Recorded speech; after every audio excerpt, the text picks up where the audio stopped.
ಬಗ್ಗೆ ಸರ್ ಇವತ್ತು ಬಂಧನದ ಬಗ್ಗೆ ಎಲ್ಲ ಇದ್ರದ್ದು ಡೀಟೇಲ್ ಆಗಿ ನಾಳೆ ಆರ್ಗ್ಯುಮೆಂಟ್ ಇದೆ ಕೋರ್ಟ್ ಸರ್ ನ್ಯಾಯಾಂಗ ಬಂಧನ ಕೊಟ್ಟಿದ್ದಾರೆ ನಿಮಗೆ ಸರ್ ಅದ್ರ ಬಗ್ಗೆ ಏನು ಹೇಳ್ತೀರಿ ಸರ್ ನಾಳೆ ಮಾತಾಡ್ತೀನಿ ಎಲ್ಲ ನ್ಯಾಯಾಂಗ ಬಂಧನ ಒಪ್ಪಿಲ್ಲ ಸರ್ ಎಲ್ಲ ನಾಳೆ ಮಾತಾಡ್ತೀನಿ ಓಕೆ ಬಗ್ಗೆ ಸರ್ ಇವತ್ತು ಬಂಧನದ ಬಗ್ಗೆ ಎಲ್ಲ ಇದ್ರದ್ದು ಡೀಟೇಲ್ ಆಗಿ ನಾಳೆ ಆರ್ಗ್ಯುಮೆಂಟ್ ಇದೆ ಕೋರ್ಟ್ ಸರ್ ನ್ಯಾಯಾಂಗ ಬಂಧನ ಕೊಟ್ಟಿದ್ದಾರೆ ನಿಮಗೆ ಸರ್ ಅದ್ರ ಬಗ್ಗೆ ಏನು ಹೇಳ್ತೀರಿ ಸರ್ ನಾಳೆ ಮಾತಾಡ್ತೀನಿ ಎಲ್ಲ ನ್ಯಾಯಾಂಗ ಬಂಧನ ಒಪ್ಪಿಲ್ಲ ಸರ್ ಎಲ್ಲ ನಾಳೆ ಮಾತಾಡ್ತೀನಿ ಓಕೆ ಬಗ್ಗೆ ಸರ್ ಇವತ್ತು ಬಂಧನದ ಬಗ್ಗೆ ಎಲ್ಲ ಇದ್ರದ್ದು ಡೀಟೇಲ್ ಆಗಿ ನಾಳೆ ಆರ್ಗ್ಯುಮೆಂಟ್ ಇದೆ ಕೋರ್ಟ್ ಸರ್ ನ್ಯಾಯಾಂಗ ಬಂಧನ ಕೊಟ್ಟಿದ್ದಾರೆ ನಿಮಗೆ ಸರ್ ಅದ್ರ ಬಗ್ಗೆ ಏನು ಹೇಳ್ತೀರಿ ಸರ್ ನಾಳೆ ಮಾತಾಡ್ತೀನಿ ಎಲ್ಲ ನ್ಯಾಯಾಂಗ ಬಂಧನ ಒಪ್ಪಿಲ್ಲ ಸರ್ ಎಲ್ಲ ನಾಳೆ ಮಾತಾಡ್ತೀನಿ ಓಕೆ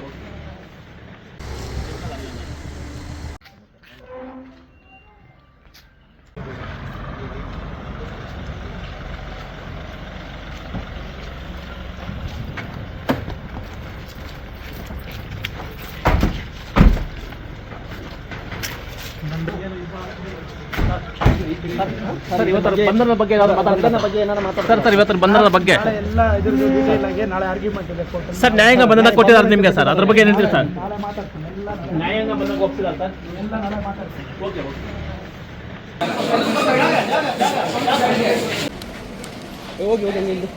ಸ್ವಲ್ಪ ಜಾಗ ಬೇಕಿದ್ದೀರ ಪೊಲೀಸ್ ಕಸ್ಟಡಿ ಕೇಳ್ತಾ ಇದ್ದಾರೆ ಅಂತ ನಾವು ವಾದ ಮಾಡಿದ್ವಿ. ಯಾಕೆ ಅಂತ ಇದರಲ್ಲಿ ಇರೋದು ಸಾಕ್ಷ್ಯಾಧಾರ ಒನ್ಲಿ ದ ಟೇಪ್ ರೆಕಾರ್ಡಿಂಗ್. ಆ ಟೇಪ್ ರೆಕಾರ್ಡಿಂಗ್ ಸಿಕ್ಕಿದ ಮೇಲೆ ಮತ್ತೆ ಇನ್ನೇನು ಸಾಕ್ಷ್ಯಾಧಾರ ಇಲ್ಲ. ಆದ್ದರಿಂದ ಅವರು ಪೊಲೀಸ್ ಕಸ್ಟಡಿ ಕೇಳ್ತಾ ಇರೋದು ಸಮಂಜಸವಲ್ಲ, ದಯವಿಟ್ಟು ರಿಜೆಕ್ಟ್ ಮಾಡಿ ಅಂತ ಒಂದು ಭಾಗ. ಇನ್ನೊಂದು ಭಾಗ ಬೇಲ್ ಕೊಡಿ, ಇಂಟ್ರಮ್ ಬೇಲ್ ಕೊಡಿ ಅಂತ ಕೇಳಿದ್ವಿ. ಕೋರ್ಟು ಅವರಿಗೆ ಪೊಲೀಸ್ ಕಸ್ಟಡಿ ಕೊಟ್ಟಿಲ್ಲ, ಜುಡಿಷಿಯಲ್ ಕಸ್ಟಡಿ ತಿರಸ್ಕರಿಸಿದ್ದಾರೆ.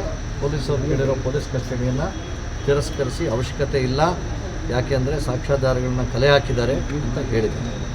ಎರಡನೇದು ನಮಗೆ ಇಂಟ್ರಿಮ್ ಬೇಲ್ ಏನು ಕೇಳಿದ್ವಿ ಅದನ್ನು ತಿರಸ್ಕರಿಸಿ ನಾಳೆಗೇ ಬೇಲ್ ಹಾಕಿದ್ವಿ. ಬೇಲ್ ವಾದವನ್ನು ನಾಳೆಗೇ ಹಾಕಿದ್ವಿ. ಆದ್ದರಿಂದ ನಮಗೆ ನಾಳೆನೇ ಬೇಲ್ ವಾದ ಇರೋದರಿಂದ ನಾಳೆ ಕೋರ್ಟ್ಗೆ ನಾವು ನಮ್ಮ ಬೇಲ್ ವಾದವನ್ನು ಮಂಡಿಸ್ತೀವಿ ಹಾಗೂ ಕೋರ್ಟಿನ ತೀರ್ಪಿಗೆ ಕಾಯ್ತೀವಿ. ಸರ್, ಈಗ ರಾಜೀವ್ ಅವರಿಗೆ 14 ದಿನಗಳ ನ್ಯಾಯಾಂಗ ಬಂಧನ ಸದ್ಯಕ್ಕೆ 9 ಅಂತ ಹೇಳಿದ್ದಾರೆ. ಈಗ ನಾಳೆ ವಾದ ಬಿಡಿಸ್ಕೊಳ್ತಿದೆ. ನಾಳೆ ವಾದ ಅಲ್ಲಿ ಪ್ರೊಸೀಜರ್ ಹೇಗಿದೆ?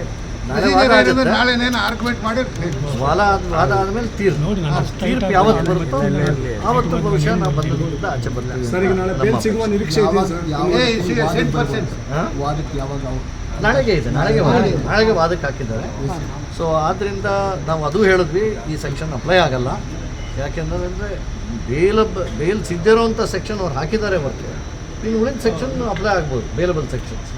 ಬಟ್ ನಾನ್ ಬೇಲಬಲ್ ಸೆಕ್ಷನ್ನ ಅವರು ನಮ್ಮ ಮೇಲೆ ಒಂದು ರಿವೆಂಜಿಂದ ಹಾಕಿದ್ದಾರೆ ಅಂತ ನಾವು ವಾದ ಮಾಡಿದ್ದೀವಿ. ಸೊ ಅದನ್ನು ಕೂಡ ಆಲಿಸಿ ಕೊಟ್ಟು ಒಂದೇನಂತಂದರೆ ಒಳ್ಳೆಯ ಬೆಳವಣಿಗೆ ಪೊಲೀಸ್ ಕಸ್ಟಡಿಯನ್ನು ತಿರಸ್ಕರಿಸಿದ್ದಾರೆ. ಕೊಡೋದು ಬೇಡ, ನ್ಯಾಯಾಂಗ ಅಂದರೆ ಕೋರ್ಟ್ ಕಸ್ಟಡಿನಲ್ಲಿ ಆ್ಯಕ್ಚುಲಿ ಒಳ್ಳೆ ಡೆವಲಪ್ಮೆಂಟ್. ಯಾಕೆಂದರೆ ಒಂದು ಭಾಗ ಅವರು ಜಾಮೀನು ಸಿಕ್ಕಿಲ್ಲ ಅನ್ನೋದು ಒಂದು ಭಾಗ ಆದರೆ ನಾಳೆಗೇ ಆರ್ಗ್ಯುಮೆಂಟ್ ಇದೆ.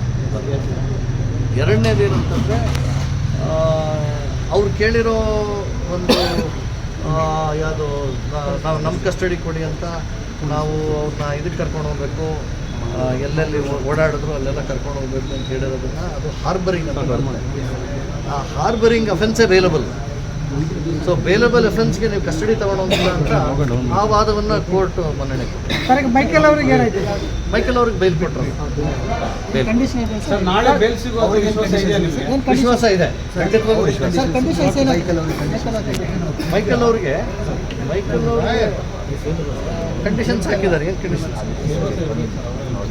ಅದು ಆದೇಶ ಪ್ರತಿ ಬಂದ